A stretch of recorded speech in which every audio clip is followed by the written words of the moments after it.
We believe in equality. Competition for everyone. We will make it easy to compete, but hard to win. Because that's what every great sport should be.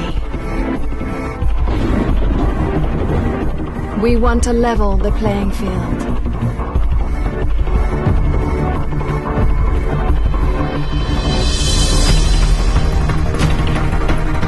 We want to find out what good actually means. Because only then can you know how good you really are.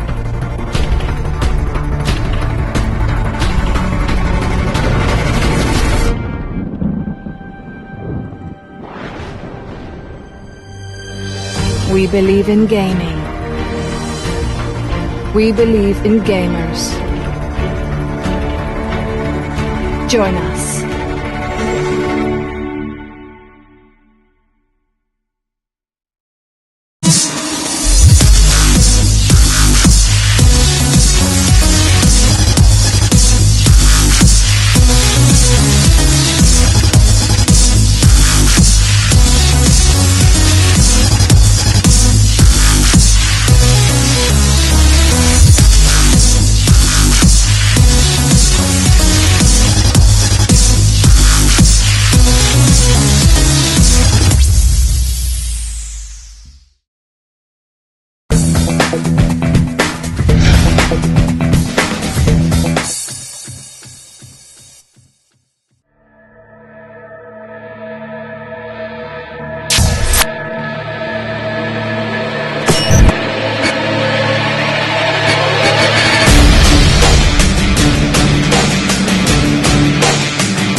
Whoopee.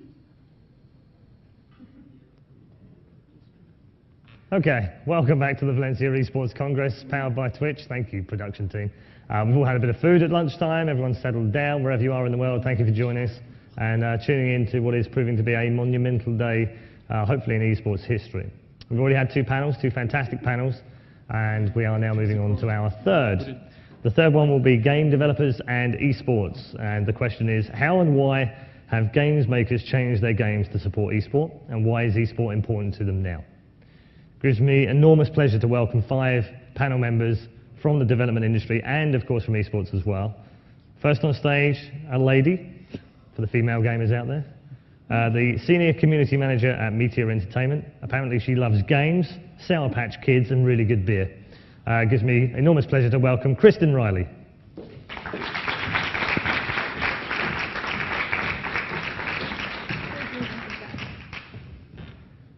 Our next guest on the panel is the owner and founder of Nadio, the makers of Trackmania Nations and Shootmania. Extremely successful esports over the years. Please welcome Florent Castanlarac.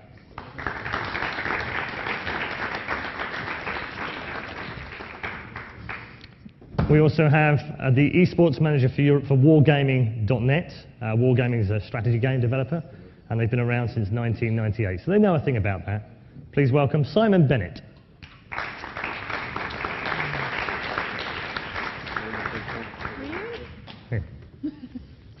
He's the only polite one of the three, Luke. Our fourth panel member is a man who has gone by the name of Zero Gravity and is pretty much Ukrainian's best Counter-Strike legend and is now manager of Natus Vincera, or Navi. Please welcome Alex Kokonovsky.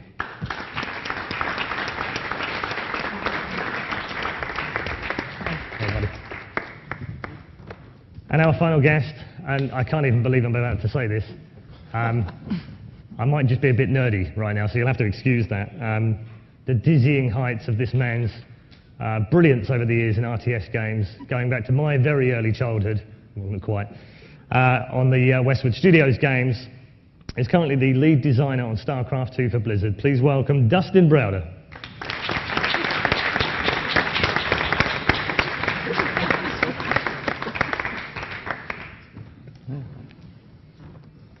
Okay, so this session is for game developers and esports, and what we really want to know is, why do these game developers develop games for esports, and if they don't, why not? And the first question is, how and why have games makers changed their games to support esport, and why is esport important to them now? Kristin, do you want to take that one first? Oh, sure, why not? Going into development, and when you ship a game, traditionally it was ship it and forget it. There's been a huge change in the development process the past couple of years where suddenly we're patching more, suddenly we're doing persistent games, suddenly we're sustaining our game cycles longer and longer and longer.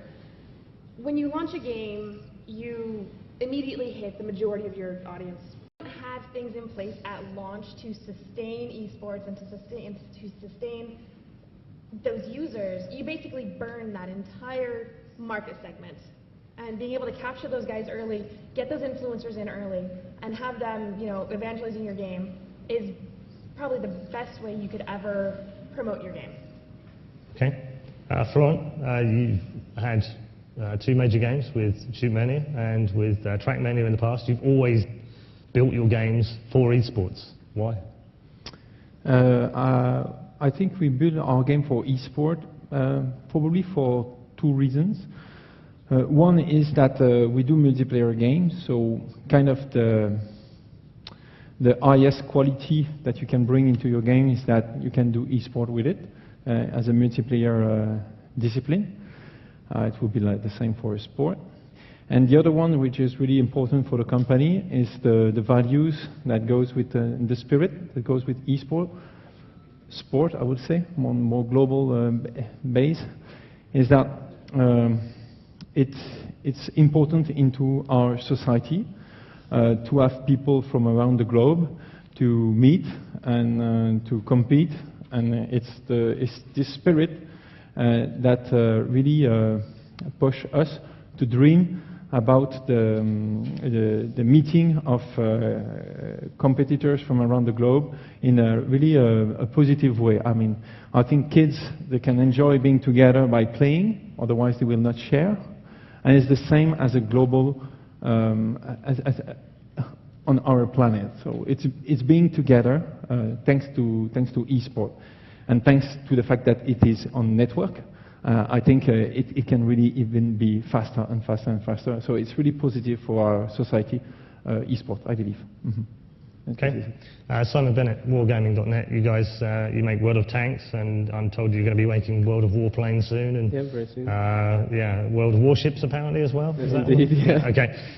So Simon, why eSports for Wargaming? Well, Wargaming runs on the very interesting free-to-play model. This means that we're constantly looking at developing our game in ways that makes people enjoy it, helps them to introduce them to the game and things like that. And as you said before, the quintessential point of our game is player versus player. So the natural progression up through the basic tournaments and leagues that we run is to reach the pinnacle, which is esports from top to bottom, basically.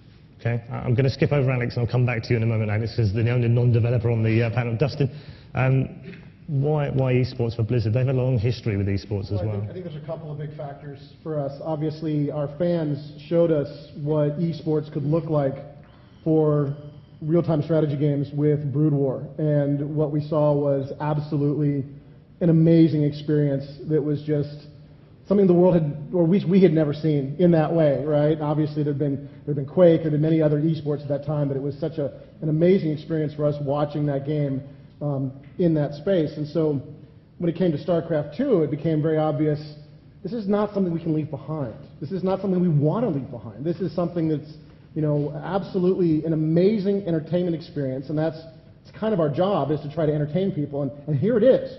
And it's been done, and the community has created it, and I guess we could leave that, but that seemed tragic. That seemed like a terrible mistake, to wander away from this incredible experience that had been created. So we said, no, this is going to be esports first, and we're going to build for that from the ground up for StarCraft II and do everything we can to support that concept.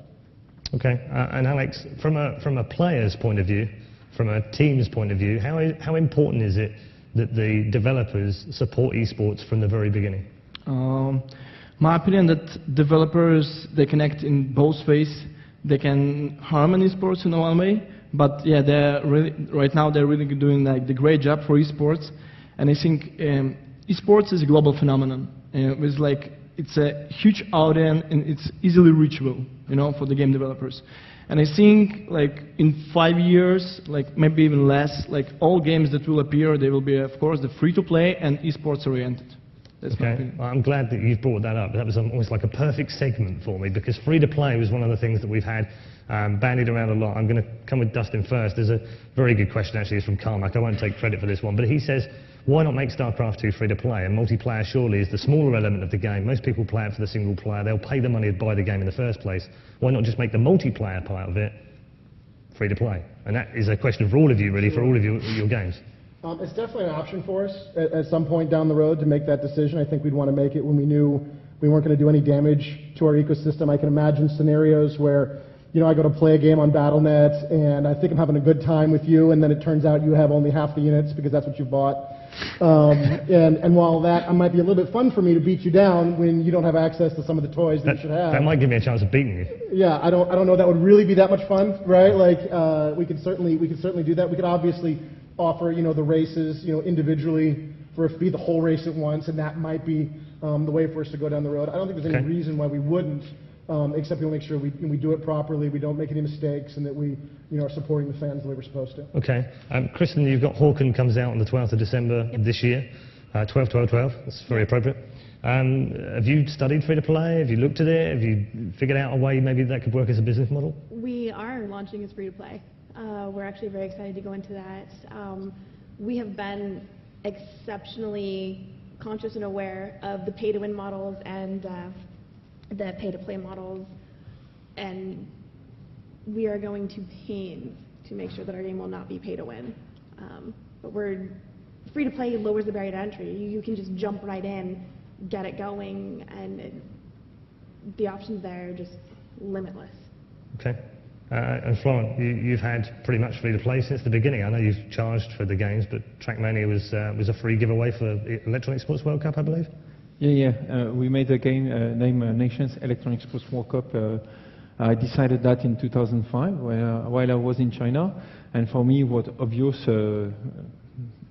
just because I was in China also, that I said, okay, we have to make a free game because we want it to be worldwide, and e-sport because I was in the middle of a competition, so it was like, okay, it's invading everywhere, and it's amazing how it can connect, I mean, people. So we went for a free game really on a logical basis. We introduced advertising after in it because it was compatible with the fact of audience. And we still have a free game today, and we have just announced that the competitive mode of Shoot Mania will be free as well. And it's not like a free-to-play model, it's just that the mode is free. So in Brazil, Russia, and everywhere, and even in France or on other countries, they will be easy to jump into that part of competition, and it's part of the, I mean, it's part of the spirit we have since a long time. Yeah. Okay. And do you agree with Alex when he says that the future of esports is reliant on free-to-play? Do you think that's true? No, I think he says that the future is free-to-play and esport for multiplayer game. Yeah. So free-to-play is linked to the idea of maybe buying something and so on. So let's say, I would say, more like accessible sport. So if you have a multiplayer game, one of quality of this multiplayer is to have many people playing it. So it's logical to have a low barrier of entry, combined with the spirit that you can play for a long time, high competition, like he said. It's logical. So it means audience. So. Okay, Simon, what about World of Tanks? Yeah, I mean, our concept from the start was always free to play because, as we've all touched on, it gives that accessibility, and something me and Dustin were talking about before. It keeps us honest. It's something that the developers love because they love creating a game that they wanted to create. So they love the game. So the free to play model is successful for some people, but you have to be careful as to what game you apply it to, because certain games just don't particularly fit the model, or certain games do end up with a kind of pay-to-win system, which it's a big trap you can fall into. So you have to understand it carefully before you go into anything like that. But the model itself within esports really does lend itself to that. It allows that accessibility to everybody, which then it allows you to have pools of players that is much higher than a paid game, where they will only keep playing it if they love it with a free-to-play, whereas with a paid, they might buy it on a whim or through some advertising or something like that, but potentially in the future they didn't keep playing it, or the support isn't there as it is with a free-to-play game, because if we don't keep developing and creating the game that people love and that's enjoyable for them, then they will stop playing it, because they don't have that commitment that they had with another game. So. Yeah. Okay. Just developing the story a little bit more around the developers and the esports sort of link up. Do you, and this is a question open to all of you, and you're more than welcome to discuss this between you rather than me throwing questions at you. Do you think that video gamers, esports professionals, particularly players and teams, need to be more involved with developers at the beginning of a game's life? May I start? Yeah. If you don't mind. I think the game developers should be more connected to the game community, professional teams in the tournaments. I've been also working as a game designer, multiplayer game designer of a few games, like Stalker, for example, and I've been involved in those in game development for 3-4 years. And right now, the major issue from my end, there is no communication between the pro teams and game developers on the development phase, on the game design and everything. If you want to make the real cool game, just ask the pro players how they want it to look. Just ask pro teams what you should do to promote this game better. Ask tournaments what model they want to run, how they want to earn and split the shares, for example. That's what Valve did exactly, with Dota 2. They implemented so many options, and right now the revenue is going for the tournaments. Who is making the tournaments? Making the revenue. The revenue is going for the teams. You can buy the team peanuts and everything. So moving forward, I think closer work between like tournaments, like those trio, like tournaments, game developers, and professional teams will bring a lot of new features and huge audience to the esports. Okay, Dustin, do you agree with that, or do you think actually? I mean, it's one thing that we do quite a bit of is, we obviously have the benefit of having sort of, a well-developed community at this point for StarCraft that we're able to reach out to connect with, have a lot of experience, with Brood War, we've had a lot of experience with our previous products, and now 2 years into StarCraft 2, have a lot of experience with that. So we're able to reach out to these guys, get their feedback fairly early in the process, and see what they're looking for. We can go to, MLG, we can go to GSL, people can come to BlizzCon, we can meet with casters, we can meet with tournament organizers and get a lot of feedback about what we can do better with our tournament tools, what we can do better with, our shoutcasting tools, and all of this feeds in to what is ultimately just a better product. In many cases, this is something these are features being developed for 120 users maybe, or maybe 500 users at most all over the world, but even though it's a small number of people who actually use the feature, it has huge repercussions across the entire game community, because everybody ultimately benefits from that better shoutcast, that better tournament game, whatever it happens to be. So I totally agree. I think the more you can involve your community in any part of the development process will have benefits. Okay. To those of you who haven't answered already, do you think bringing in more voices makes it more complicated to interpret the feedback and then get the game right? I think one of the fears that I have with, let me preface before I say this, we do listen to our community, we want to listen to our community, we take feedback. One of the things that I do worry about, though, in bringing in a bunch of people early in the process is rabbit-holing on things a little bit too hard, maybe making things a little bit too hard and a little bit inaccessible for those casual players and for amateurs, so they really can't come in and start playing at a pro level. You have to build up to that. As well as if you have too many chefs in the kitchen, you're just going to get convoluted and the ideas are going to be lost, and people might latch onto an idea that in theory is great, in execution either isn't feasible in game design or just doesn't play out well. So I mean, those are a couple things that you always have to keep in mind when taking community feedback and incorporating it, just making sure that it all kind of makes sense. But generally you agree with Dustin that actually getting people involved early on, specifically the esports top players and what have you, is a good thing? Yeah, it is a good thing. I mean, if we want our titles on esports, we need to make it as accessible for these circuits as possible. We need to listen to the players to say, hey, where's the pain areas? Where can we, kind of tweak this a little bit so that it'll help you, but it doesn't hurt these, the larger subset over here as well. Just keeping in mind that we need to try to make it better for everyone.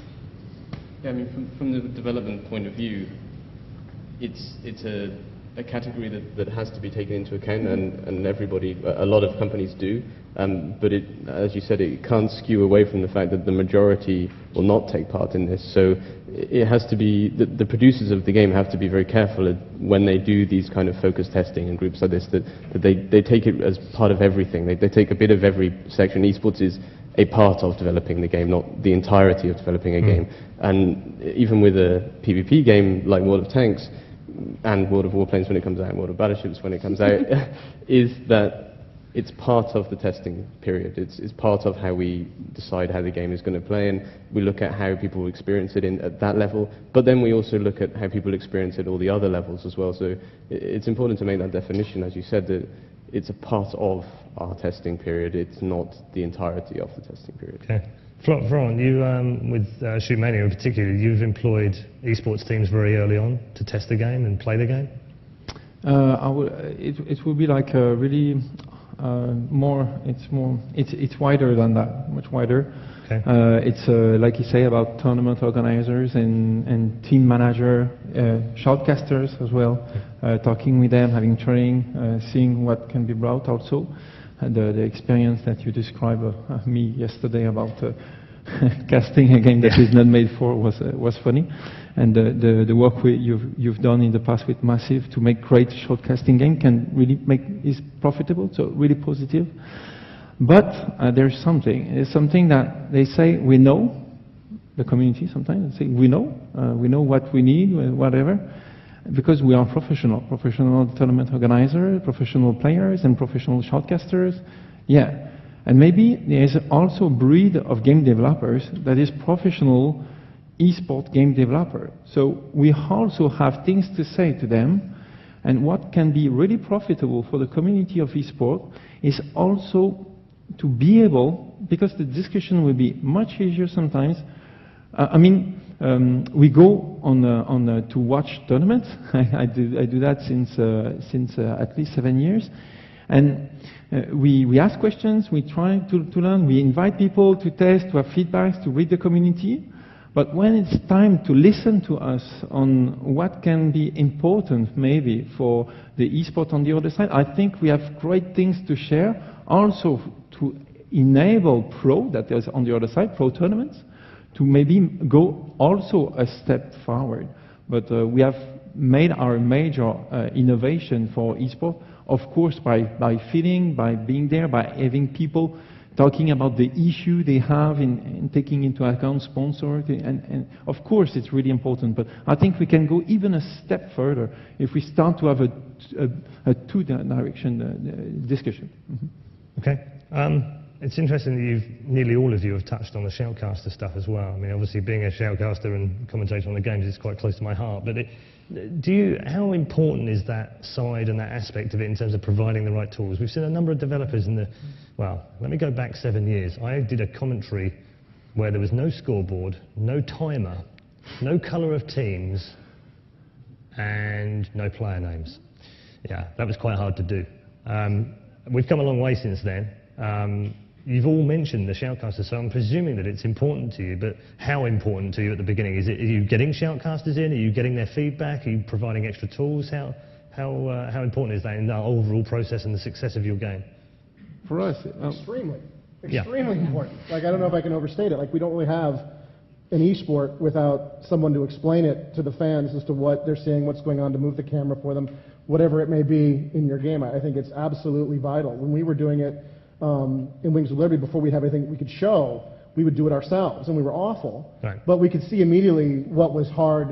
If it was going to be, impossible for us, it would be difficult for a pro, sure. right? I've seen your shoutcast. You guys I've done a couple, right? yeah, and I used to do it for the team every Friday night, right? And we would test the tools we had. We would test, the team colors, the clarity, and we would sit there and watch the game, and you could see, the artist could watch as a Psystorm went down, and suddenly the screen was covered in white, and nobody could see what was going on. They go, oh, that's too much, right? Yeah. And so you could immediately test it out in that way. So I think that, it's a critical part of the package. If you do not have the observation mode, if you don't have whatever you can give the shoutcaster, it's just going to be more to make the experience better. Do any of you disagree with that before we move on? No, the shoutcasters are basically a party host. You've come into a match and you're checking it out, and the shoutcasters are the ones who sit here and tell you this is what's happening here, this is who this is, meet so and so. They are essentially the party host, and they are the ones that make it a cohesive experience. Okay. Quite a challenging question for all of you, and I'm very aware that we have one esports person and four, and I don't mean to deride you in any way, 4 developers. Can you ever see a day where esports is just one game and no other? I would hope not. No, I thought that would be the general consensus, but honestly, do you think that we're going to filter down and down and down over the years and maybe just have one thing that becomes an esport? I'm not saying one game in the world, but one that's generally accepted as the esport? Or do you think everyone can coexist? In other words, do you look at this as tennis, or do you look at it as athletics? And under athletics is lots of different disciplines. It's more the athletics point of view, because the other thing is technology advances and games change, and different games have different lifespans.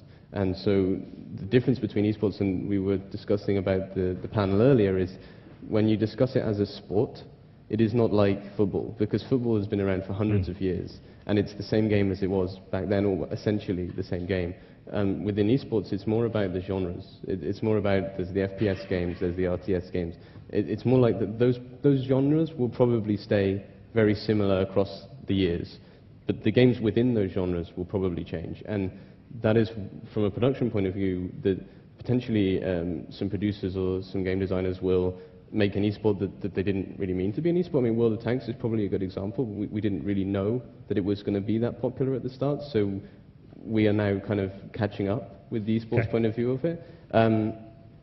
But there will also be designers who design games that aren't supposed to be an esport. Maybe in the future a game decides that it doesn't want to be an esport. They're not going to make the next game an esport game.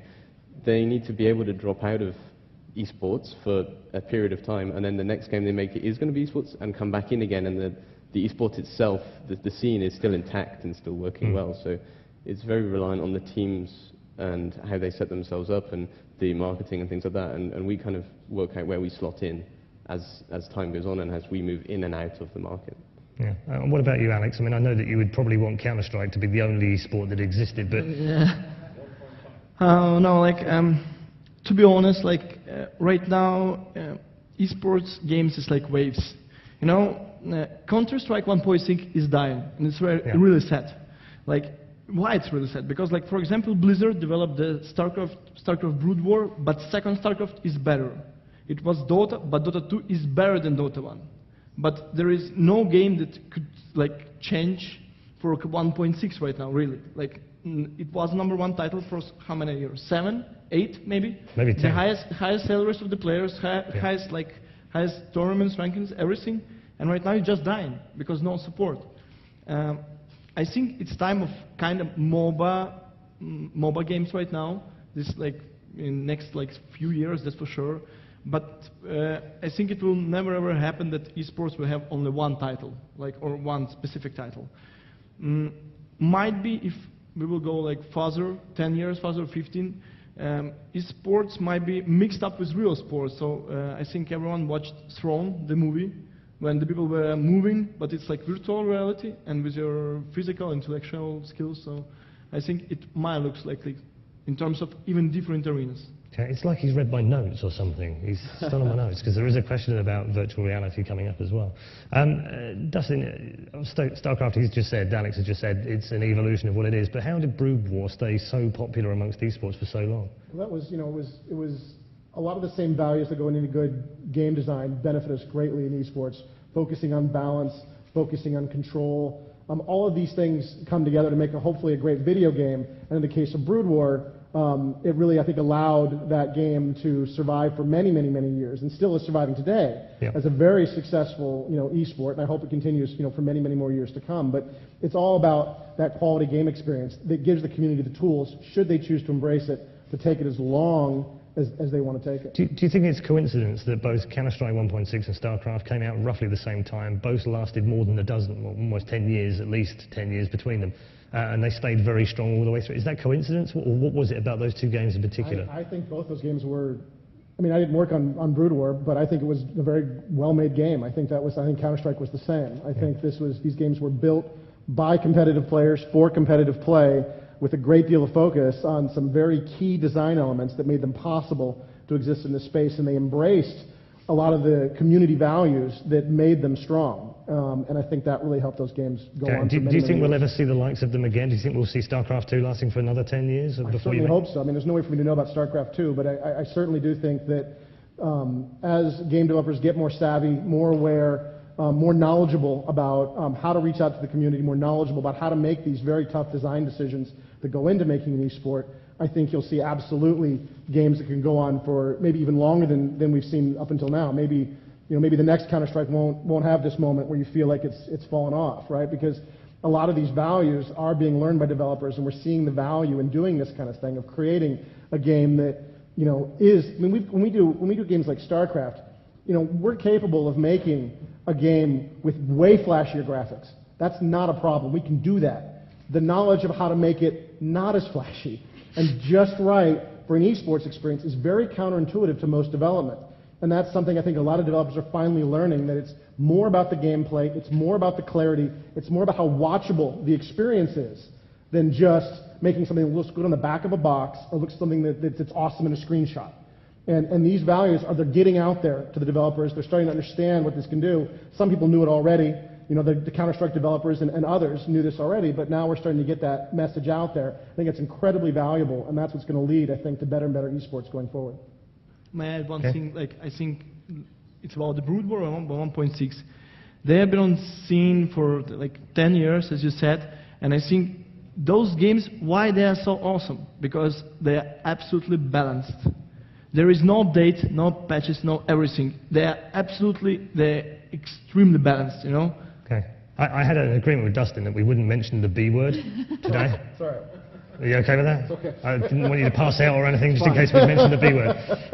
Okay, I think it's fascinating that you've got those kind of thoughts. You guys who are, dare I say it, less experienced, but in the earlier days of esports, how do you take those comments in terms of, can you now see your games becoming longer life? Do you have a longevity about them, or is this a very short-term thing for you? I don't think it's ever a short-term thing. I mean, you want to see your game continue, and you want to see your community go on and on and on and on and on. I mean, to have longevity like Counter-Strike would be fantastic. Okay. And do you think that you can learn from some of the successful esports games over the years? Oh, definitely. Yeah, Okay. going in and being able to say, okay, they tried this, it didn't work. They tried this, it did work. Maybe we can try something similar. Looking at what was successful and what wasn't, and making sure you don't repeat those mistakes, learning from other people's mistakes is crucial, because if we throw a bad patch out and we don't respond quick enough, we're going down. Yeah, I think that's great. I think that developers have come a long way in terms of listening to communities anyway, full stop, let alone the esports. Yep. With you, Florent, you've almost got the ideal opportunity right now with your game, with Shootmania, because there seems to be like a gap for a first-person shooter to kind of join the rest of the great RTS and the MOBA games that are out there on the big tournaments, and you've just started to do that now with tournaments. Yeah, in fact, we started Shootmania, and the first time we played Shootmania in the company was in 2006, so it was not necessarily at the moment we saw an opportunity for having a FPS taking the lead on eSport. But what is obvious, and to come back to your question as one game or too many games, of course, I hope at least Trackmania and Shootmania, but we built obviously on other games, other experiences of going to see a match of Counter-Strike and seeing, oh, what's the great moment, what is really interesting, playing Quake, and seeing the scene, learning, improving out of. I don't say we are making a better games. It's different, but of course, since we play those games, when we've watched those games, we've been able to learn some different stuff that can help potentially. I mean, it's a try, but that can help to provide. I would like to be on the side of StarCraft and League of Legends in the status of FPS, of course. Yeah, okay. Simon, you've got an interesting position in all of this, because your game, I could be wrong, you can correct me, but it doesn't really have a genre right now. It's its own thing, isn't it? Yeah, it's a bit of a phenomenon. I mean, that obviously poses different challenges to some of these guys, but can you learn anything from the things that have gone on through Brood War and Counter-Strike and Trackmania? It's not a closed system. I mean, that's what it comes down to. We all learn from each other. All the games learn from each other. It would be crazy not to look at the success of other games. And for tanks especially, it's a very strange one, because it's half RTS, half FPS. And I wasn't going to be that rude.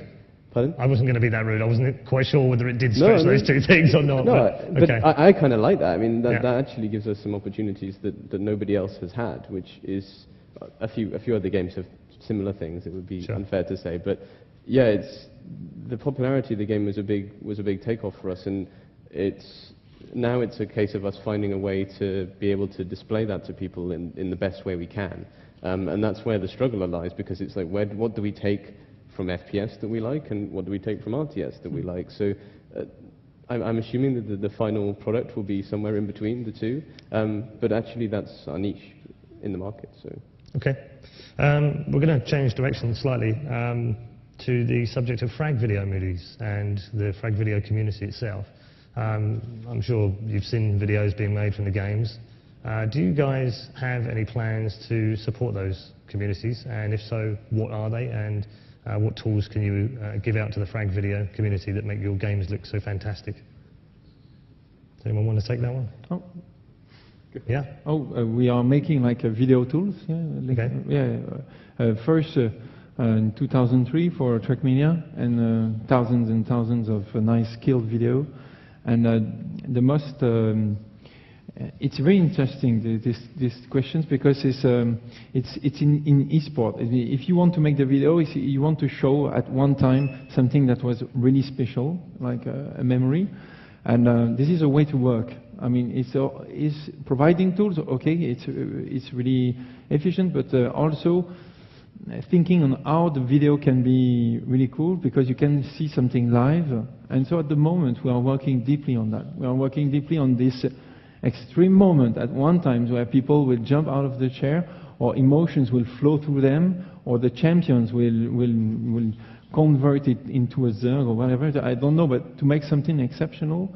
And it's not only providing the tools to shoot the video, which we have since long time, but it's providing the occasion during the match to generate those moments. So we're talking demos, obviously, and the ability to do replays and slow them down and speed them up. And it's embedded. Yeah. Okay.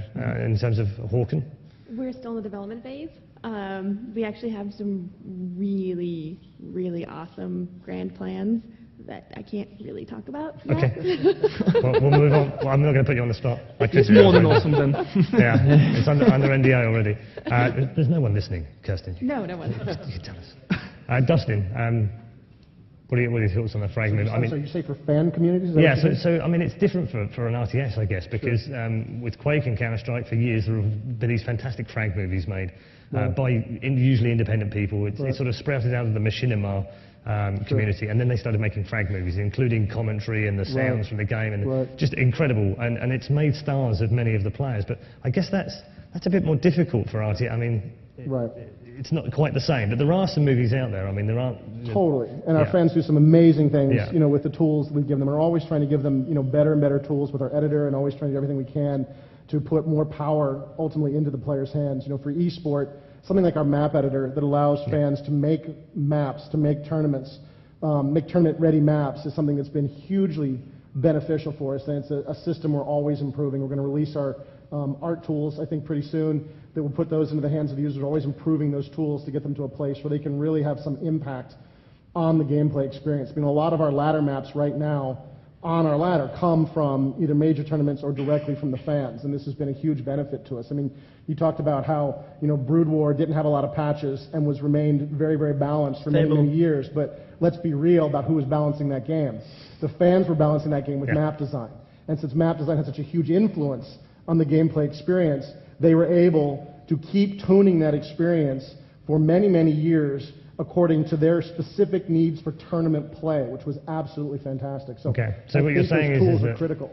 Yeah, absolutely, and I don't disagree. So what you're saying is that it's the community that need to make non-Zerg maps to make it more balanced. There's a little pun, I'm sorry.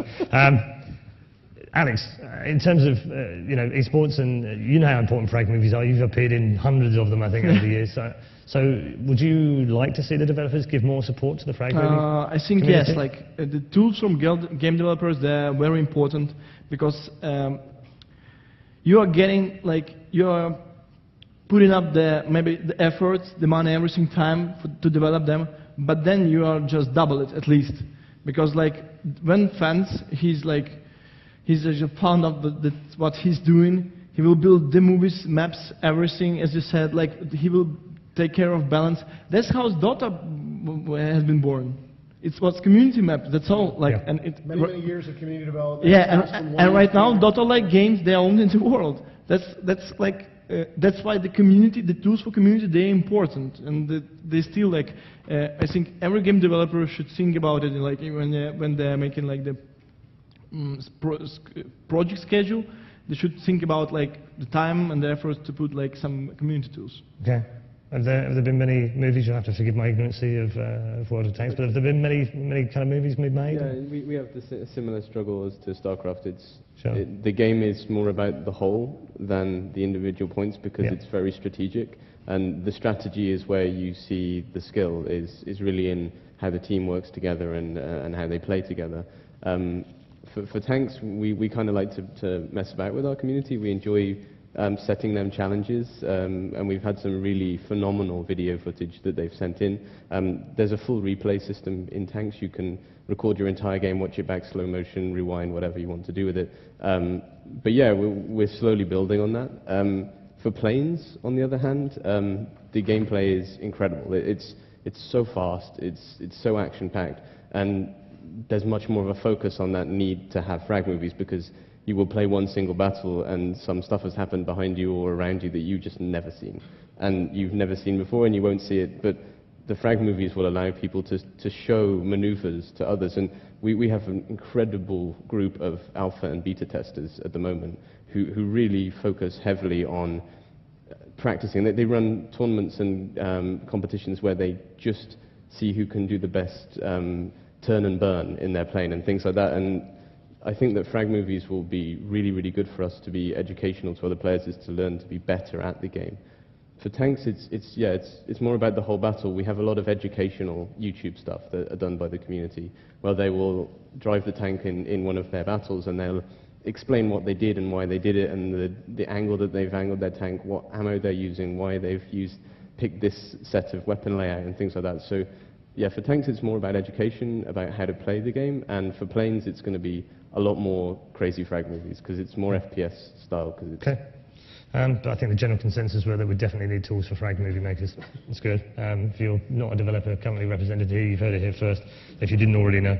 I want to change the subject slightly again. Development of games is such a massive arena, so we've had a real wide range of community questions put to us as well. One of which is, do you think other companies, other developers and publishers are now taking a fresh look at esports following the success of Blizzard, Riot, and obviously Valve with Dota as well? Oh, I guess as a new company, I can answer that. I think that developers know that it's important. I think that it's something that they're trying to grasp. Some developers know more, some know less, some follow esports, some don't. And I think it's the job of us, myself and esports managers for companies, to help educate the developers and show them. And something we did at Gamescom this year was we had a kind of live developer flies the warplane, and the community can shoot him down and win prizes. And that was such an eye-opener for the production team for Planes, because they're in a very enclosed space, and that kind of connection with the development, with the community, helped them to re-enthuse themselves with why they're doing what they're doing. And so I think the connection is really important. Okay. Anyone else want to take that one? Kristin, do you want to? I think it's definitely, I mean, yes, is the short of it. I think esports have definitely come to a point and proven that there is the longevity there, and there is the draw there. There are, these are your power users, these are your major influencers. These are the people who come holiday season, all the friends and family come to them and say, what game should I get for Jimmy? So when you can get that core group being a major referral for your product, that's a ton of money there, and we all like money. Yeah.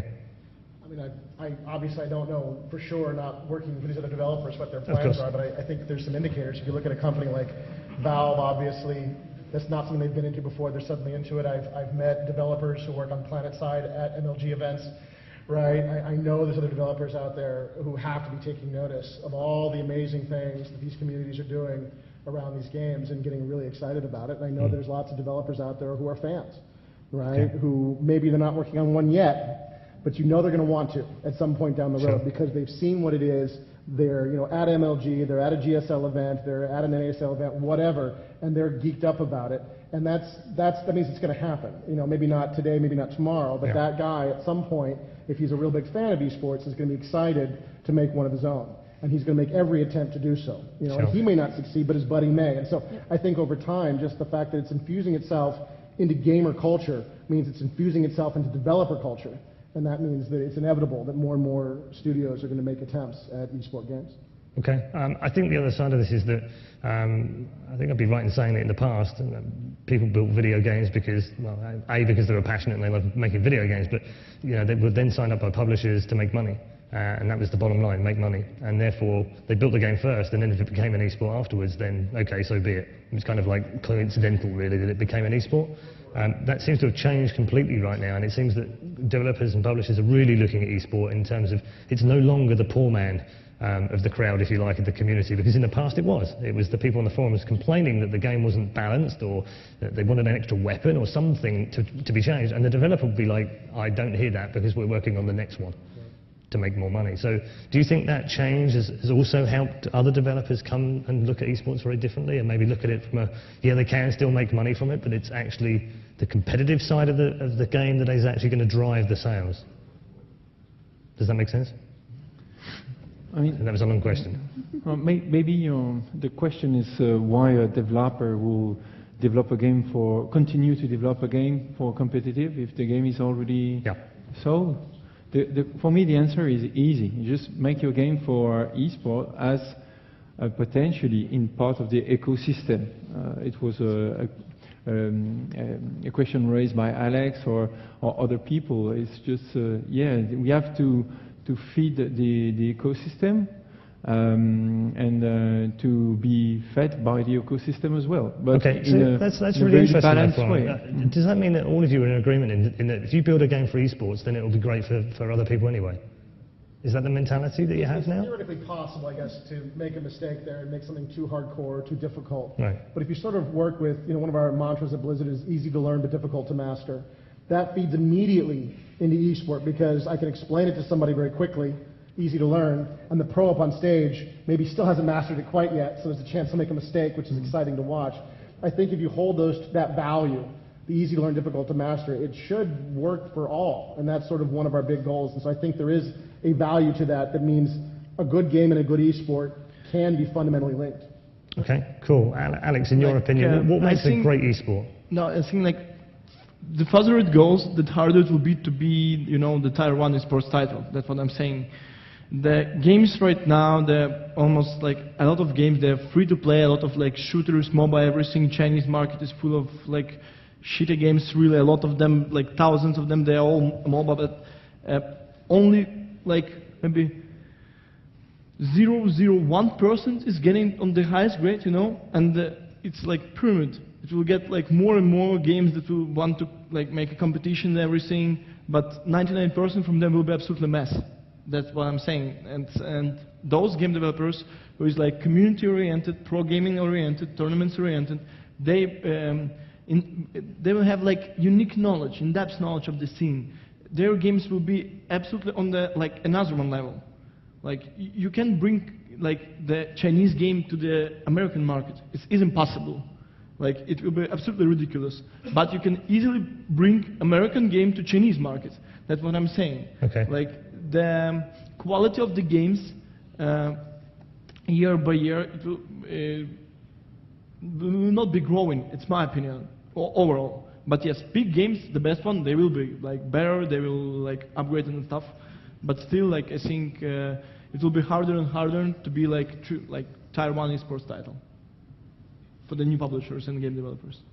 Okay, that's a really interesting segment. We're going to open up, by the way, on Twitter for questions. If you've got questions, either pop them to me on Twitter at Paul Challoner, or use the hashtag #DEC if you've got questions for any of our panelists in this particular session. We will try and squeeze some in before 4:30. We've got about 40 minutes of this particular session remaining.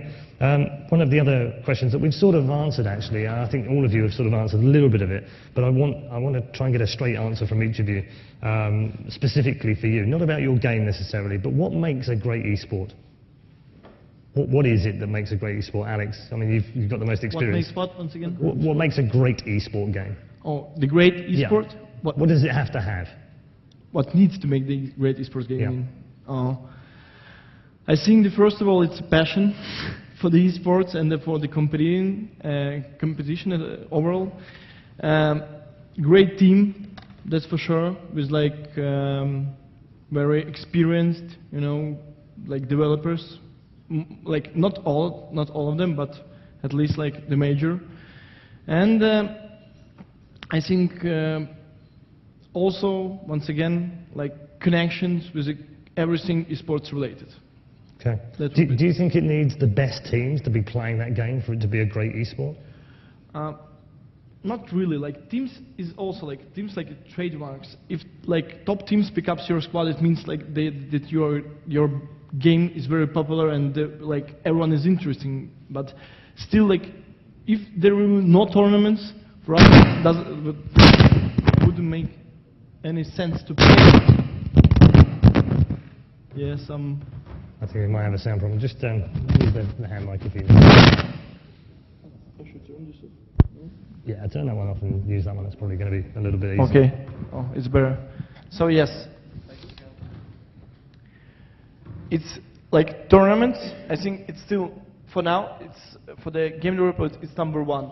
But teams, yes, they're also important because like the teams are very popular within the community. Like it's like players are testimonials for hundreds of thousands of gamers all over the world. So in those terms, I think #1 is tournaments. The second is like teams. Yes. Okay. Has anyone else got any particularly strong feeling? Talk about what I think makes a great esport. I could do this for hours.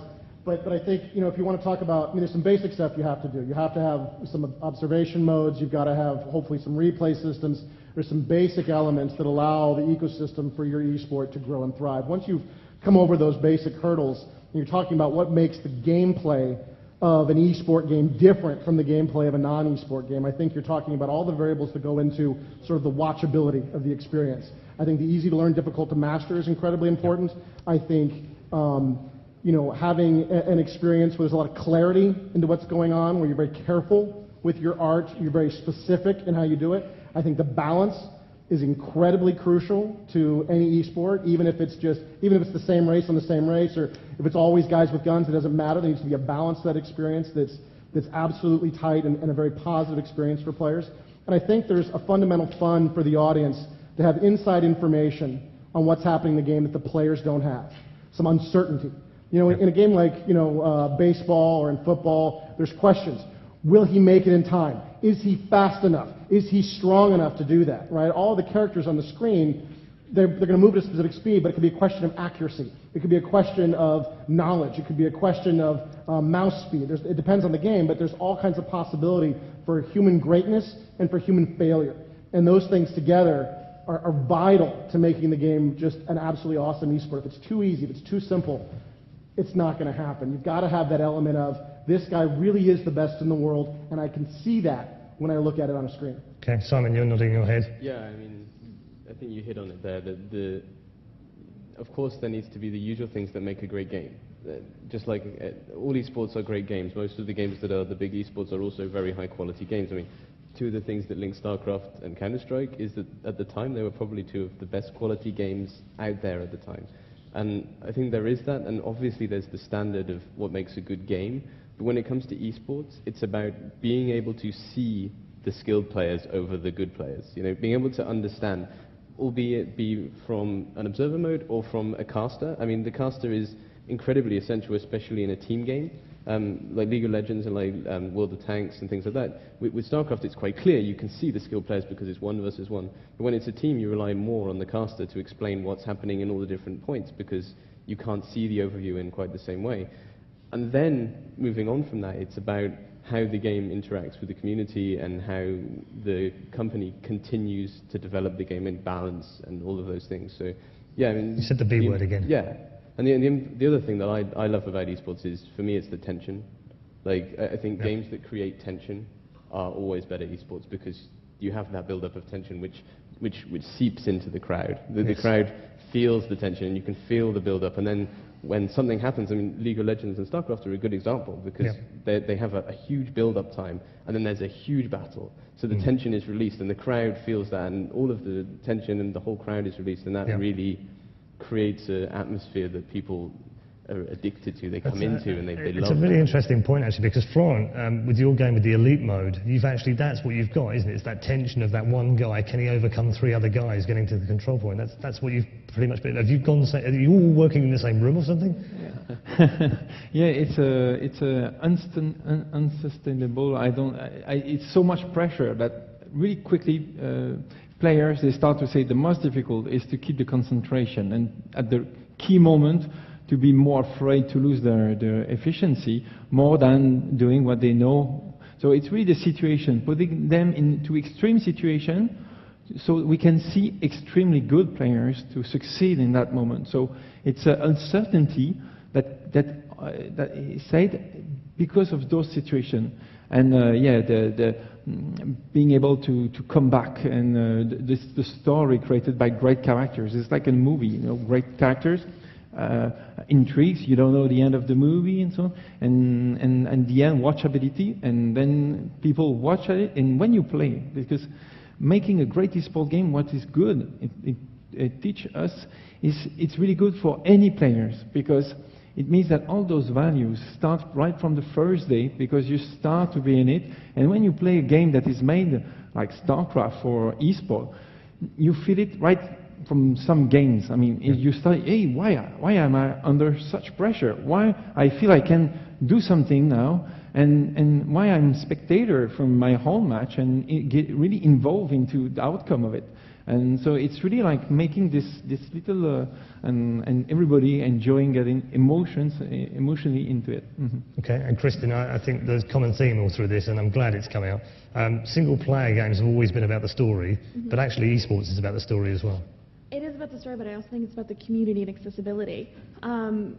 Having a good solid game that allows me to connect with my friends, or allows you to connect with your friends and come together as a team and experience, you know, the success or the utter failure of this match is very important. But again, the ability to sit there and fantasize about, oh, I could be this pro that I'm watching, oh, I can do that. That accessibility and that ability to, you know, dream about yourself being there is, I think, a huge driver with esports. Everyone, you know, wants to be the top player, and everyone can see themselves doing that, but not everyone can actually execute on it. Yeah, and obviously the games are much more accessible than, you know, trying to play with Kobe Bryant putting a slam dunk down. Yeah, so. I mean, you know, anyone can pick up a basketball or a tennis racket. Anyone can pick up a controller, a mouse or keyboard. You know, anyone can do it. And as long as the community, you know, has that feeling of, oh, well, I could do this too, that could be me, they're going to keep coming back, and they're going to keep trying and trying and trying and trying and trying. Okay. Again, as I said, we drag you all over the place with this one. In terms of PC, I mean, all of you have developed games for PC.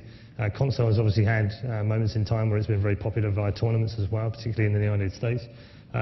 With the advent of Windows 8 and moving towards things like tablets more often, do you see a danger that maybe the PC is on its way out in the next few years, or at least going to be used in a different way, and how would that affect you as game developers? Dustin's laughing already. I've been making PC games, I think, I don't know if I want to say the number, maybe 15 years now or something. It's been dying every year since, isn't it? It's been dying every year since I started. That's been the prediction since day one. I think that the PC has a lot of value. I think it will always have value because it's an open platform. It's easy to develop for. Lots of people have them. It's a fun experience. It's still got, you know, a great UI that for many games has still not been, you know, replicated. I mean, I love my iPad, but there's these big sausages in the way all the time whenever I'm playing with it, right? And that means there's only certain types of games that are going to be naturally associated. When I think of, you know, the great tower defense games that I play on my iPad, it makes sense. I make a decision and I watch, and I make a decision and I watch. For a game like StarCraft, I'd be doing this all the time. I wouldn't even see what was on the screen. It would be, you know, insane. So I guess there may be control schemes down the road that allow for this. Yeah. And I could see that happening. But for us, it's about the quality of the game experience, and the platform is whatever, right? Right now on PC, and I think we should be on PC because it's an awesome platform.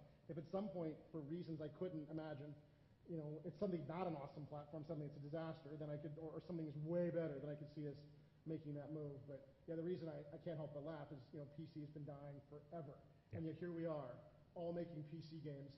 Some of the most successful games of, you know, the last, you know, 3 or 4 years have all been PC games, right? And we're still here making it. So I'm just going to follow up on that before I let the rest of you talk on it. Do you think it's because the perception outwardly is because PC games have disappeared from the shop shelves, and actually we're all digitally downloading them, and people think they've died? Is that a perception issue? That might be a factor, and we also saw, you know, the rise of MMOs, where a lot of the revenue from PC games is only reported anywhere. And so if you're in the business, right, you go, oh, look, right? When in fact the publishers were making, you know, very solid amounts of money, making great products for their fans. Everybody was very happy with these products, but it wasn't being reported to the usual channels. And so again, you know, you see that sort of perception that it's dying off. You know, when in fact, if you look at even not games like the games we make here, if you look at Facebook games, if you look at and these games like we make here, like the games that are going on Steam, I mean, you're seeing, you know, huge success stories across many developers and many publishers in the PC space. So I just don't see it going anywhere anytime soon. Okay. Anyone else have any strong feelings about that? Or? I don't think it's dying. I think it's evolving. I think it's evolving and it's adapting to the new consumption methods. We're just adding to it. So it's, you know, it's no longer PC and console. It's now PC and console and handheld and mobile and social, and we're just continuing to add to it and see what works. Okay. So there's the news, ladies and gents. Don't throw away your mouse and keyboard just yet. Still useful for a few more years. There are a number of questions I've got on here, one of which is around tournaments and the development that we've seen over the last few years where developers and publishers in particular, have started to take the reins of those tournaments. And Blizzard have their own tournament system, but they also have lots of other tournaments that is used by StarCraft 2. Riot have obviously announced recently that they're going to be doing more of their own thing. Do you think that's a healthy thing? And B, do you see any danger for tournaments in the way they've been coming through for the last 15 years as to the way they go ahead for the next 15? I think that tournaments should be done by as many people as possible. I mean, it doesn't matter if it's the developer that does them or if it's other people that do them. I mean, realistically speaking, if the developer can afford to, then why not? But I think that there's no way that the developers will be the only people who do tournaments in the future, because I think community-run tournaments have more power. Because development-run tournaments, people like them and they know that they're structured and well-built, but normally they're to help build the infrastructure. And that's why Wargaming does tournaments, is because less people are doing Wargaming tournaments for tanks at the moment because we're a new game. So we run the tournaments ourselves and are slowly handing it out to the people who we consider high enough quality to do them for us. But I think that community-run tournaments will always have the most power because the community run them and the community know what they want, and the developers, I definitely speak for Wargaming when we say we want to work with the community-run tournaments as much as we possibly can. I mean, I think that I'm not going to speak for all developers here, but I think most developers do agree that they want to work with other tournaments. But there are a couple of developers out there who are not represented on this panel, and therefore I don't want to put any kind of slant on it. But they've already gone down their own path of wanting to run their own things. The argument from the communities is that that's great right now, and there's some fantastic opportunity for the players and prize money and what have you. But is there a danger that 2 years from now they might grow tired of that particular game and want to develop a new game, and therefore just drop all the tournaments? And actually, if you give it to an MLG or an ESL or an NASL or whatever, then they don't mind, because that's their business, running tournaments. So is that the argument against developers taking on their own games? I would worry about the developers having an agenda with their tournaments, or the publishers.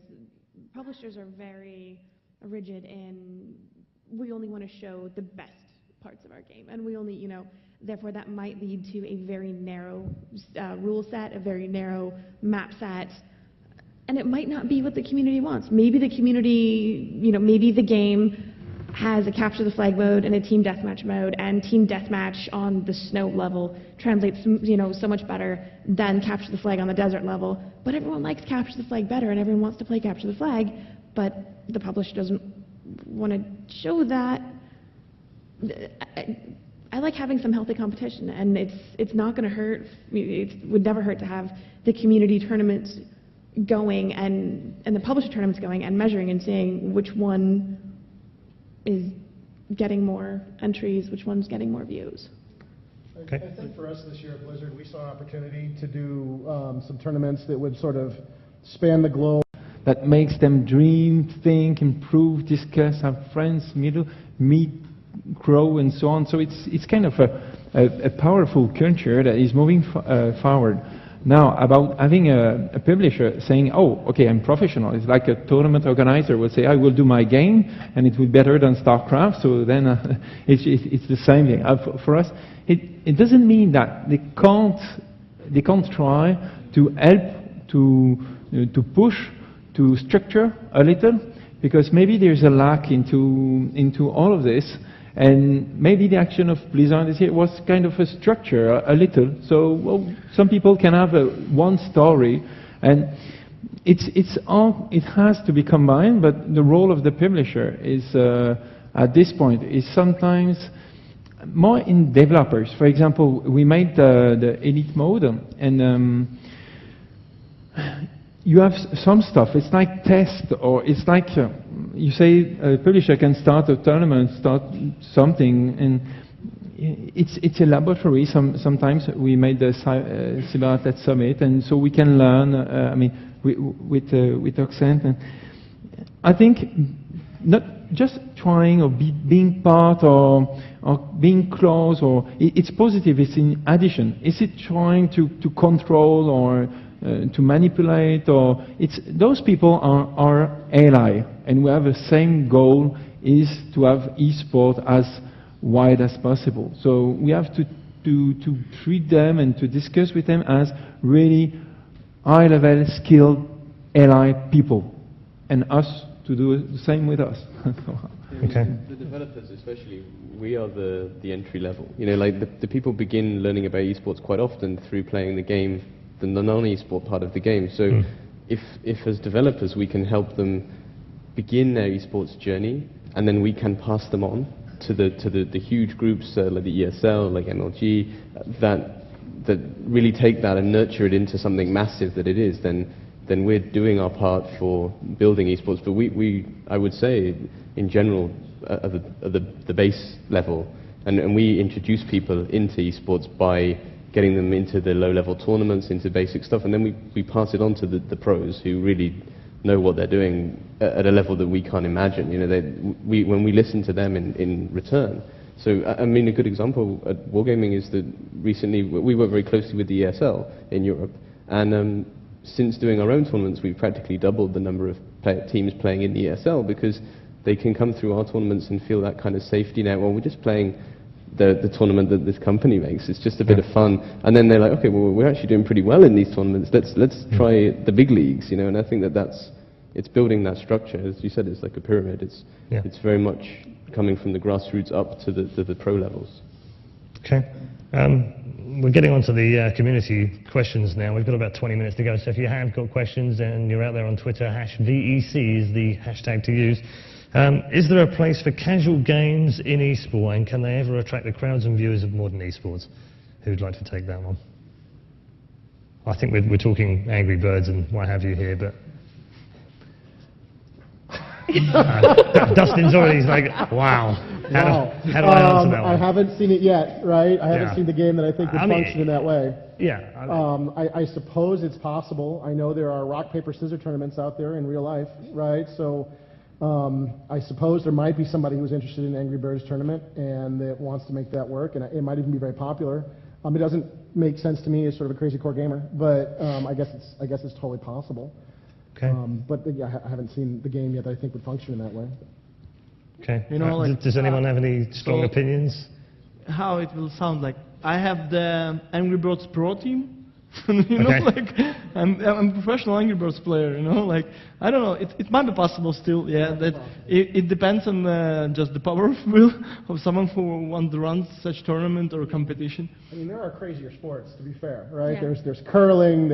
I've seen you know, the world's most boring weightlifting sorry sports. If we just offended the whole world of curling, by the way. You know, there's all kinds of stuff out there that I'll watch on ESPN and I'm like, really? We're not on TV yet? This is insane, right? No, I was true story. I was actually in LA in 2007 with ESPN in the background in the room, and they were doing the World Scrabble Championship.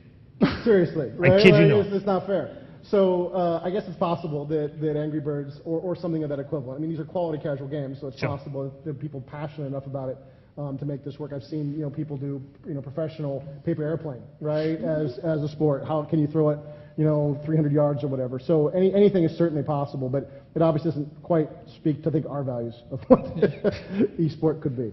No plans for you guys to make some Angry Birds. Maybe Wargaming will create the world of Angry Birds next time. World of paper planes. Angry You've just given him some new ideas. Everything except World of Warcraft. It's already created. Okay. Here's a very good question. It's kind of close to my heart, actually, and I'm surprised I didn't come up with it myself, but I won't take credit for it. Why did Quake and Unreal Tournament die so quickly, considering that they came out at the same time as Counter-Strike and StarCraft were equally as popular early on? Why did they die out so quickly? I think, like, right now it's era of team games, you know? It's more fun to watch. It's more exciting when the 5 players. It's not like all one player dependent. And tell that to the StarCraft guys. No, StarCraft is like it's a different experience. yeah, it's talking about first-person shooter. Yeah. we're talking about the FPS. And one FPS. That's why like Shoot Many is 3-on-3. It's not 1-on-1. It's like the team-based game. And I think right now the gaming is really moving everywhere. Like except maybe like strategies like StarCraft. Maybe some exceptions, but almost every product on the market is moving like for the team-based game, you know. Yeah. Well, but even StarCraft is moving towards a team-based sort of format. Well, there's 2 factors in that, right? One would be, the accessibility of a team-based game in the sense that I can blame my teammates for my failure, which makes the game more fundamentally accessible for more casual players. But in terms of the esport experience, it's about how much action is going on in the environment at one time to keep me engaged. StarCraft 1v1 at the pro level is madness. There's 2 drops going on simultaneously with a push in the middle while there's an expansion, and oh my goodness, right? It goes and goes and goes. And you've seen some battles, I've watched battles in the GSL where the casters are almost laughing how they can't keep up, where there's literally 9 things going on simultaneously, and they're missing things, they know they're missing things, it's nuts. But it's impossible to keep on going like this. Right. So with a shooter, though, again, you'd want to get to that same level of chaos, that same level of action, and it's difficult to get that same level of chaos in a 1v1 environment. But if you get up to a 3v3 or a 5v5 or World of Tanks 7-on-7, you're starting to get to that place where the amount of chaos and adventure and excitement going on everywhere at once keeps the game full of action. Well, yeah, I mean, casters at that point in time, if someone gets killed, you've got 3 other, 4 or 5 other options to flip to their stream, and odds of something going on in one of those streams is extremely high. Yeah. I've casted Capture the Flag. I know exactly what you mean. Okay, I've got quite a cool question for you. This is a developer question, I'm afraid, Alex, but you can answer this. I'm interested in your answer as well. I will be the last one. If you could make any game you wanted, what would it be? If you weren't developer tied right now, what would the game be that you would want to make? Anyone got any crazy thoughts of things that they would like to make? Paper airplane game. High five, man. Yeah. What would you like to make, Alex? What would a replica of Counter-Strike? Like, in my imagination, like best titles are already here.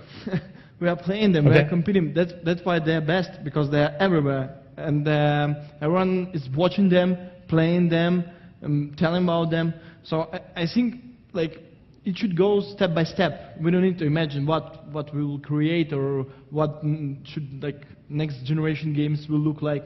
I think the games that are on the market right now, they are exactly in the same time, and they are best in those times. So it's pretty much. Okay. Seriously speaking, I think that developers are making the game that they wanted to make. That's kind of where I was driving the question at, yeah. That's the point. That if they didn't, then they would be making another game. So realistically speaking, I would assume that everybody here who works with developers or is a developer understands that what the developers are making is the one that they want to make. Yeah, I'm actually super excited about Hawken. First-person shooters have always been my bread and butter and go back to my roots.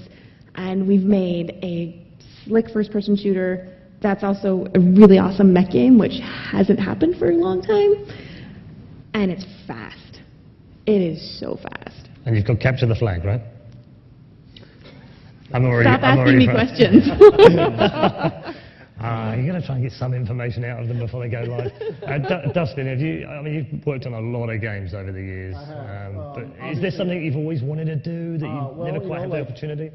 I mean, my dream for the longest time was to work on something like StarCraft, right? I've had that opportunity. It's been absolutely the most insane, amazing ride, and it still hasn't stopped, which is just absolutely fantastic. I am super excited about the work our team is doing on Blizzard All-Stars. I think that's going to be a really fun title we're working on. And I'm actually very excited about the work these guys are doing here. I do feel like there's a lot of room for a first-person shooter in the esports space, and I felt that for many years. When I go to these various events, and you'd see StarCraft up there, and then I'd see some other shooters over there, and they were always a little rough, not quite ready for that kind of attention, not quite ready for prime time. And I'm super excited to see what these guys put together and see how that can sort of move esports a little bit forward, a little bit more open into some other genres that have had some success, but I think there's a lot of room, for them to really improve. And I think these guys are doing some very exciting work. It's thank you, because it's really like we build our story at the company, and what we are creating is thanks to people that makes when you say, oh, I see StarCraft, I see League of Legends and so on. Yeah, I want the level to raise. I want it to be more mainstream, more people to watch, more people to share, and more games, more people to bring. It's just like a competition somehow for us, but just for a result that is higher. Because people, since this morning, they say, oh, it's not before 10 years, it's not before 20 years, but we don't want to wait. So our dream is to make the game, to raise the level, because the dream is not about the game, is what is happening out of the game. What happened in Korea is kind of a dream for a game developer, and our dream is, to have this game that will bring youngs from around the world to meet, compete, know each other's, respect, and so on, because you respect the other when you play esport, because you lose as much as you win. And this is really the dream of the developer. We just got the 12 years plus in Germany for Shootmania, so it can be, you can watch with your kids and go in clubs, and so it's part of the StarCraft 2 and League of Legends team, and so it's good because we can open it and go wider. So this is our dream. But so my dream can be to do StarCraft too. But no, I think it's absolutely a great dream. I feel like we've got, I don't know what the equivalents are, but we've got our football and our tennis. I feel like we're missing our basketball. I want my baseball, and I feel like if we bring in more types of gamers into the esports experience, it will grow the whole ecosystem. It will help everybody, and it'll be just absolutely awesome for esports. And I feel like there's a couple of holes, and first-person shooter stands out in my head, being a big fan of the genre, but I'm sure there's others. That if we could fill those holes in with some titles that can really stand up there, we'll get lots more people to come to these events. The events will be more successful, and it will just help everyone who's involved in esports. I'm just praying they bring in forklift truck simulator, and then maybe I'll have a chance of winning something. It's a bad joke, but it is a game, but it is out there. I've got one more question from the community, which is, how do the developers feel about in-game team sponsor support and banners inside your games? So you produce these lovely, gorgeous-looking games, and then someone comes along and says from the publisher, actually, you need to put some banners in here advertising things. Does that upset you?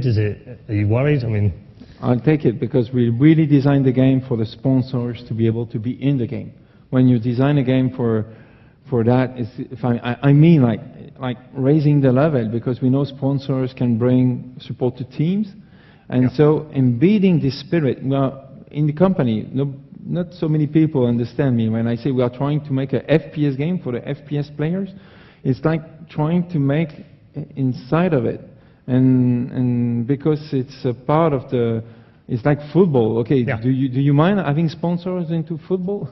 So by designing it like that, we've tried, because it's a leverage. Grant said, talk about, I think, local sponsors and so on. So it's cool. It's part.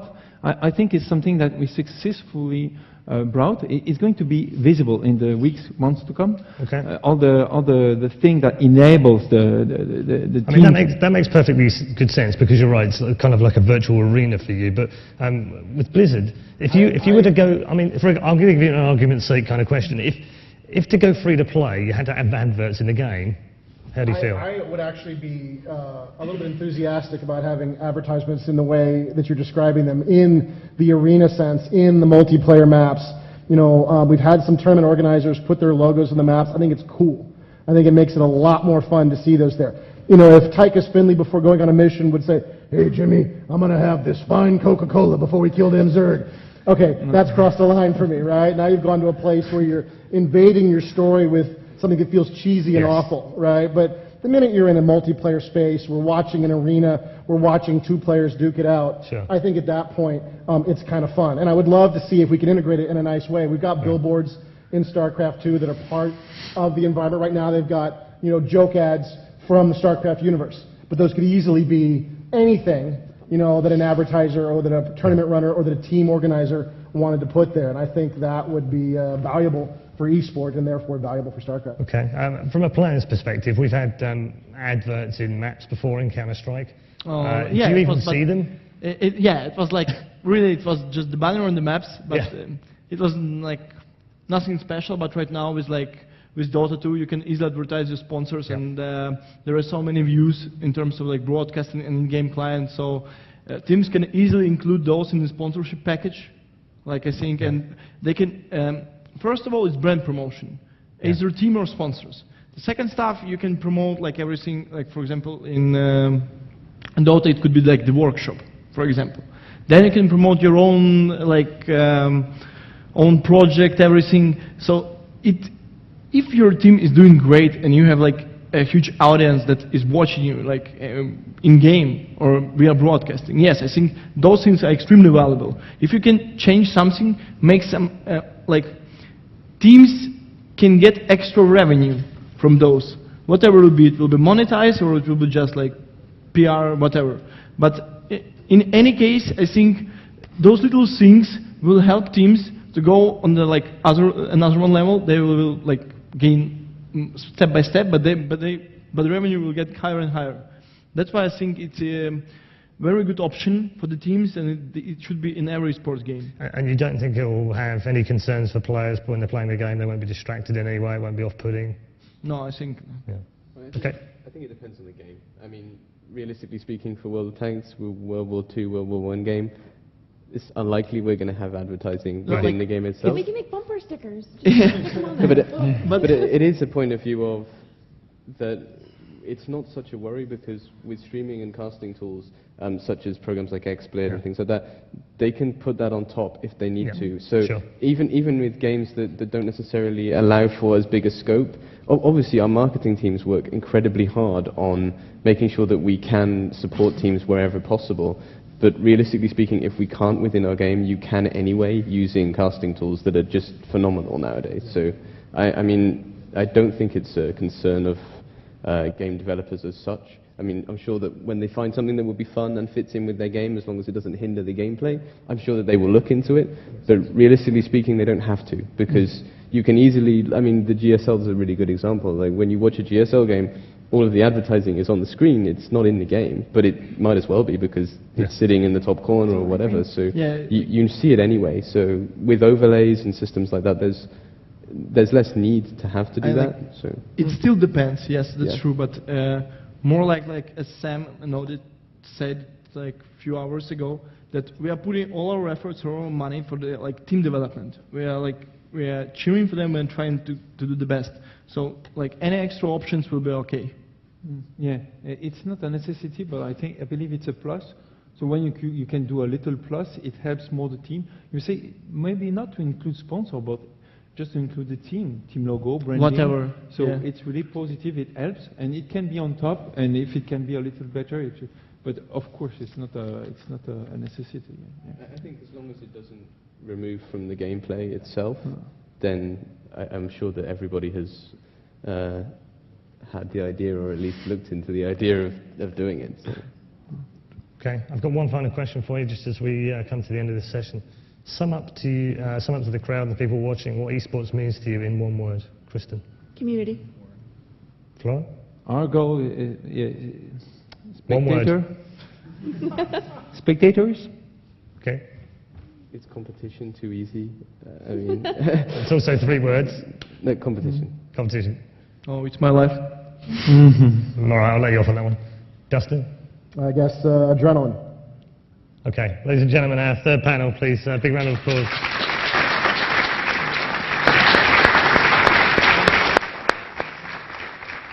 So, Kristin, Florence, Simon, Alex, and Dustin, thank you very much for your time and your input, and your thoughts have been fantastic to hear.